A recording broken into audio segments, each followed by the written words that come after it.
So I've talked quite a bit about the power of digital products and why I think that they are so important for artists, but what I've never actually done is share a comprehensive list of every single idea that I have for digital products. So that's what this is. And thank you so much to Constant Contact for sponsoring this video, but more on them later.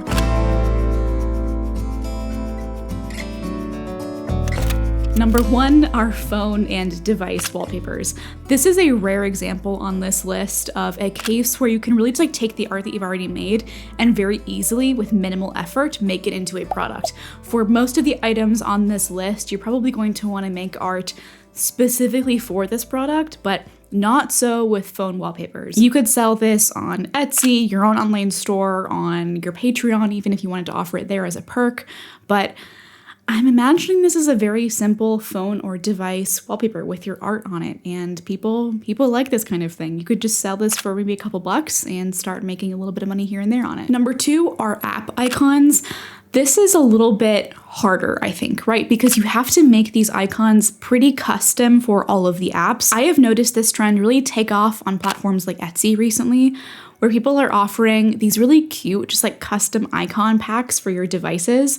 I have my own phone like totally decked out in these custom icons. Like my entire home screen is like 99% these like little custom icons for all of my apps.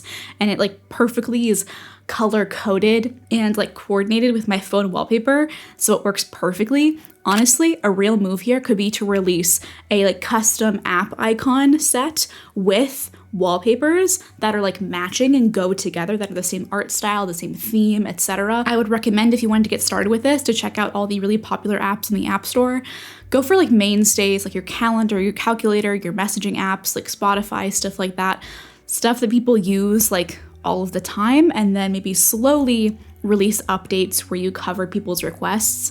You could also take commissions, possibly for app icons, and then give your commissioners a discount for allowing you to offer these same icons as, pre-made things in your online store. Number 3 are Twitch panels.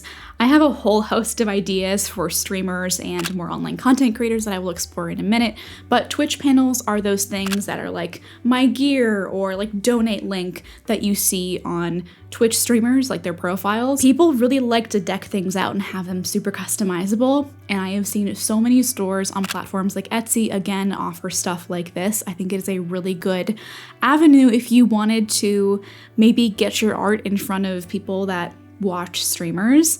You could potentially offer, again, discounts to commissioners to have like your @ in some of these Twitch panels or a disclosure at the end, and drive more attention to your own personal work. Number 4 are Discord, Twitch, or even YouTube emotes.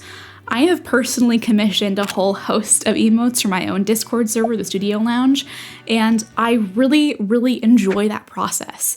I am not like a pixel artist, but I really love the look of pixel art, and it has been just an absolute dream to work with some amazing artists to design custom emotes for my server. I have also in the past purchased pre-made emote packs on places like Ko-fi or Etsy, and I've really enjoyed that process. It's very seamless, and I think the majority of the art that I've ever commissioned in my life have been emotes. So I would really recommend that you check this out if you really enjoy doing portrait work. Number 6 is streaming overlays.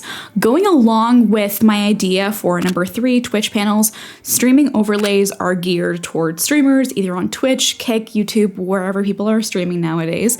And really, you're designing kind of like their chat box, what's going over the face cam, or whatever they're gaming with.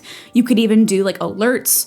All of these things that streamers use, they really like to customize and have it fit the vibe of their personal brand, the game they're playing, or the kind of energy of their stream. I think there are tons of spaces in streaming overlays, like kind of vibes that are unfulfilled, like niches in this market that you could look into if you are an artist that really enjoys working digitally or doing design work in places like Photoshop. The next category of ideas that I have for you guys are printables. Printables can be so much more than just a file of your art that you're like, okay, you can print this out however you want.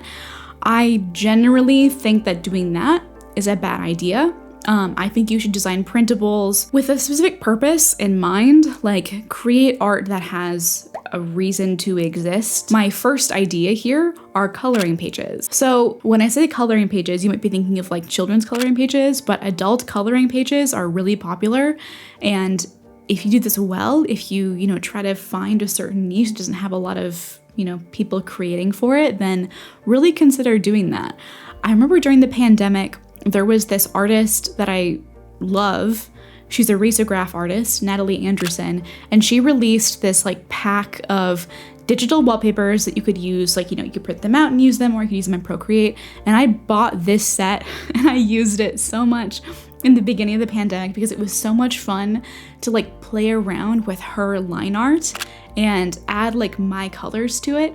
And I had this like risograph brush set on Procreate, and I had so much fun just like trying to figure out her style and how it worked and just like playing around with these colors, and I really, really enjoyed it.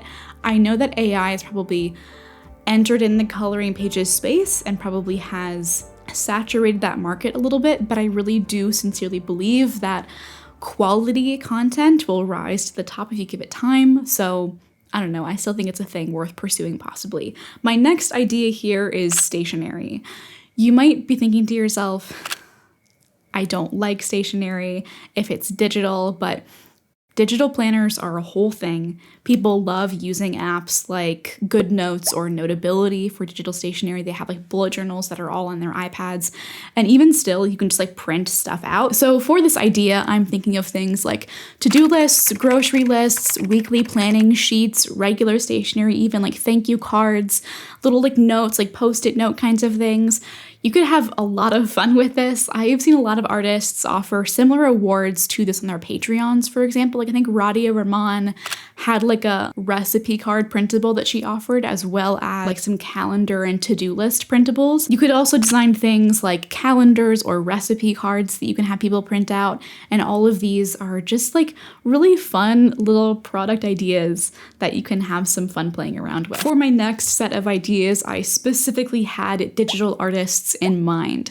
So if you love working on your Cintiq and in Photoshop and Procreate, these ideas are for you. Number 11 is character portraits for D&D or any TTRPG game. So I know that like the typical thinking here is to do these as commissions, but if your commissions are high priced, if you are like really charging quite a bit of money for your custom D&D character commissions, I think that you should possibly consider offering like a couple of pre-made character portraits to introduce your work to folks that maybe don't have super detailed visions in mind for their character.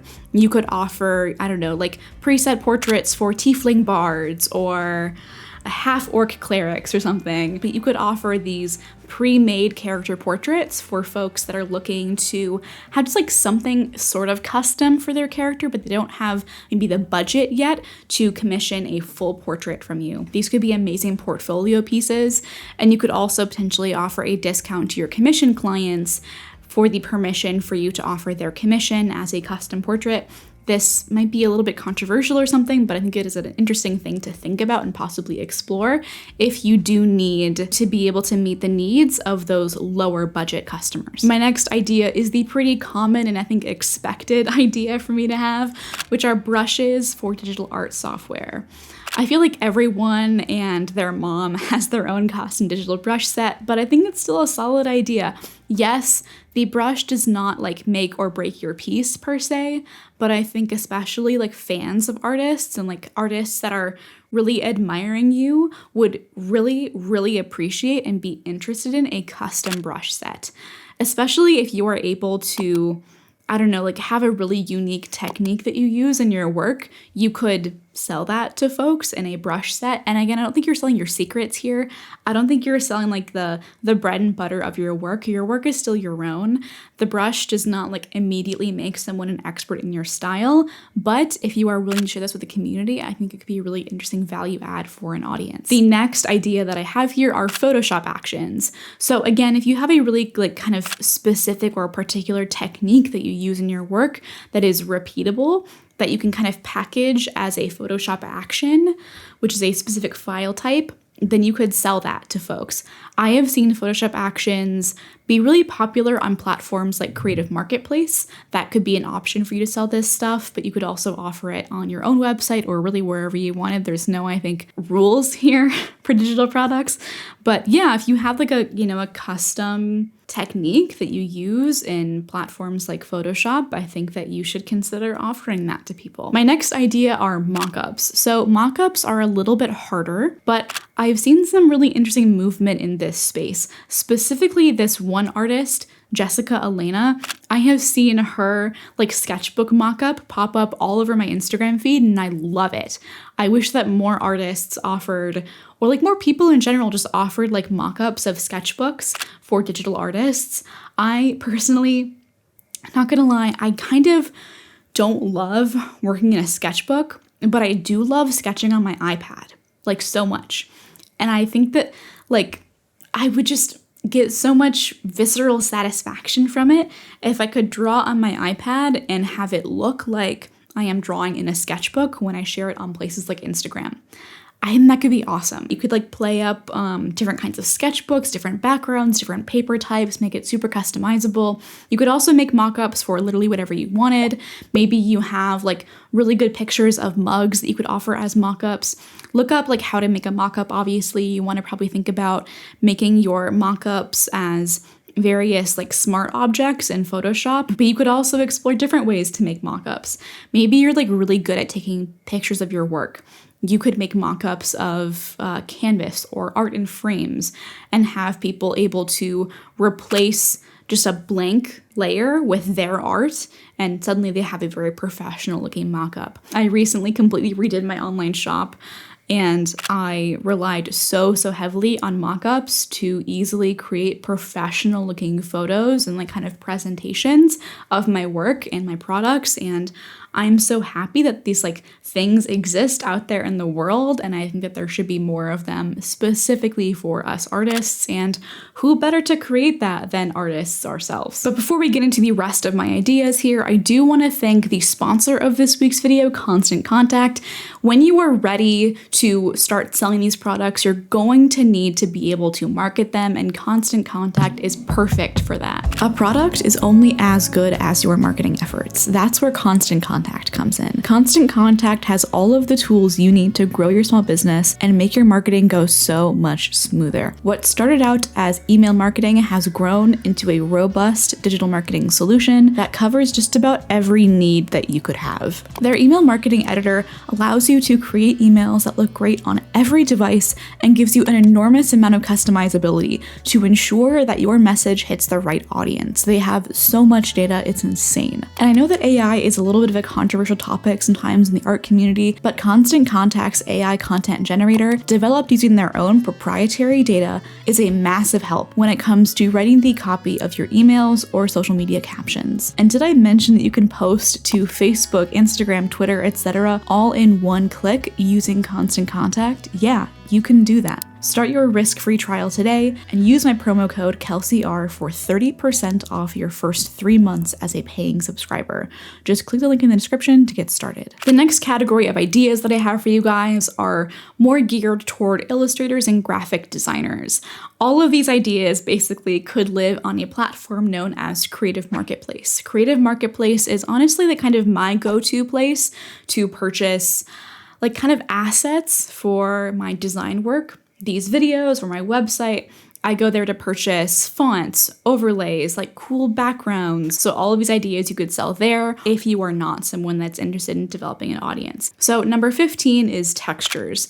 When I say textures, I really think of like close-up macro shots of things like brush strokes, cool watercolor textures. Like, you know, when you apply salt to a watercolor, you have all of these really interesting blooming effects. You could photograph that and offer that as like a texture pack. Also, another idea here, number 16, are backgrounds. These could be things like the backgrounds to like the title cards that I have in these videos. I assembled these myself from assets that I purchased on Creative Marketplace. But a part of kind of that whole look are these vintage papers that really, I think, provide an amazing jumping off point for my design work for my own personal brand. You could do things like maybe abstract oil painting backgrounds. You could offer like charcoal texture backgrounds. You could do marker stuff. Like I'm thinking more abstract work that is very malleable and easy to design around. Next up, number 17 are patterns. You're really going to want these to be seamless. I think seamless pattern design is a great skill to have. It is especially important if you want to try out art licensing as an income stream, but for now, offering patterns is really fun. You can sell these for folks that are looking to do commercial work, so have your pattern on products. You could also offer this just for people looking to design stuff for their personal work. On Creative Market, you do have a lot of options for the license that you are willing to sell things under and have appropriate price points for those different licenses. So the personal license can be your lowest price, and then you can have an extended high-level commercial license that gives folks permission to put your artwork on lots of products for a much, much higher price if you wanted. The next idea that I have here are illustration packs.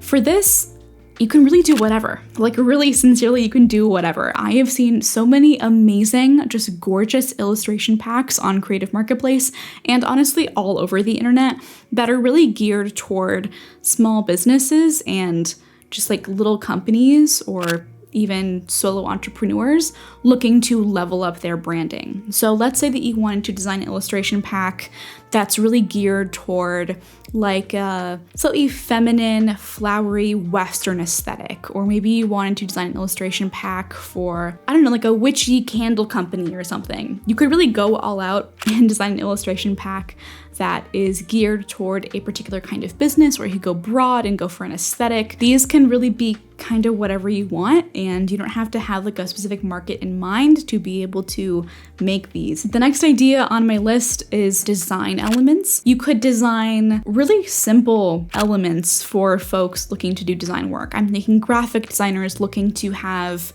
really high quality oil paint brush strokes, like just like one-off little brush strokes on a transparent layer they can easily place onto whatever design they're working on. You could also do like scribbles or charcoal marks, like single one-off things, like little shapes that folks can use in their design projects. This sounds extremely simple, like dead simple, right? But I've really had quite a hard time finding high quality, just traditional looking brush strokes for design elements online, and I'm thinking that honestly I might have to make some myself for oil painting. Investigate the market here, try to find maybe gaps, areas that you're interested in making stuff for, and see what happens. All right, the last set of ideas that I have for you guys are all educational materials. Number 20 is kind of a dark horse that I don't see mentioned or offered often, but it's contract templates. If you are an artist that does a lot of commissions or a lot of editorial work, or you've worked with large brands, consider offering your contracts as a template. Create a standard agreement that you use all the time and offer that to folks. I have found that artists just really struggle with like what to include in a contract or how to negotiate a contract, what's standard and what's not. And if you're experienced in this, consider just like offering maybe even a free template as a lead magnet or selling some as a really good just like educational resource. Again, if you're experienced in this stuff, you might not think of that as a thing that like you could offer as a valuable asset to your community, but it really, really is. 21 is kind of in that same line of thought. It's like pricing and financial spreadsheets for artists. If you have your shit together, there are so many artists, myself included sometimes, that do not have our shit together. So many artists have no idea what to price their work at, how to even go about thinking about pricing. And if you can offer clarity on this, and if you can package that in a way that provides value, a lot of value as a product, like maybe a Google Sheets spreadsheet or something else, like a workbook or a guide or some kind of tutorial, consider selling that. The next idea that I have for you guys are ebooks. And I know what you're thinking. You have seen so many ebooks. You've seen so many things offered on Kindle, etc., but I'm not talking about like your standard ebook here, okay? I am talking about a thing that like solves a problem for someone and provides value, right? If you have a lot of experience, I don't know, like setting up your own portfolio website, or again, approaching magazines for work, or pitching yourself to animation companies, or you have a really good grasp of the watercolor fundamentals or how to use Procreate. Consider packaging up that knowledge and offering it as an ebook that you can sell at a relatively affordable rate, or I don't know, whatever price you wanted, I guess, to an audience. Some knowledge is really better read rather than like watched or consumed. So really consider how to best package up this knowledge for your intended customer. My next idea here are video tutorials. I have seen so many artists offer video tutorials. They don't have to be necessarily fully tutorial focused. I think I've seen artists like Arthur Gain offer just like full walkthroughs of their painting processes. These are like traditional, immensely impressive, highly skilled artists offering just like a fully real-time video of their process, just like hours worth of footage, sometimes with commentary, sometimes not. But I think these are really, really highly valuable resources for folks looking to learn. Just like think of all the knowledge that someone would be able to gain from seeing you sit down and working on a piece from start to finish and hearing your thoughts on that entire process. Like nothing is sped up, all of it's real time. You can narrate all of those decisions as they are happening. But I think hearing your thoughts on something is something that a lot of folks would find a lot of value in if you, again, have that experience or even a particular technique that you're really, really known for and folks are interested in learning. The next idea is something that I have done myself, which is a workbook. Ebooks can sometimes be lacking in their interactivity. When I was designing my art YouTuber workbook, that's kind of designed for artists looking to grow a YouTube channel, I was thinking, man, I really wish that like folks could just write in this book and make it custom to them, you know, apply these things right away, which is why I made my workbook into a workbook and not an ebook, for example, right? I wanted to have some like written out lessons, and then I wanted to have some areas that were like worksheets that folks had to like put these questions to the test in and answer and figure some of these answers out for themselves. Maybe you want to write up a workbook specifically focused on helping artists discover their brand or their niche, right? I think that is information probably best presented in a workbook so it can be interactive for your customer. And finally, the last idea that I have here are just online courses. Online courses are kind of the best of both worlds here. It's the best of video tutorials and ebooks and workbooks. It's just all of that stuff packaged into one very fancy online course. I have seen so many amazing, talented artists offer courses. You have artists like Lena Revo, artists like Justin Donaldson, Chelsea Lang offer signature, highly valuable online courses and are all focused on different things and their own strengths. Like there's an artist, Stacey Bloomfield, I just signed up for her course. It's called Leverage Your Art. It's all about art licensing really, and taking art that you've made and pitching that to brands in a portfolio. And I think that's just really valuable. Anything that you have experience in, anything that you have knowledge about that you think that someone could be interested in learning, consider packaging it up and offering it as an online course. These are just some of the ideas that are out there. I'm sure you guys will come up with more in the comments. If you're interested in learning more about my own product development process and how I kind of think about the product development stage and how I offer things on my website, etc., all of like the technical stuff, consider watching the video on the screen right now, which will walk you through everything related to that. So yeah, that's all for me, and I hope to see you guys in the next one. Bye.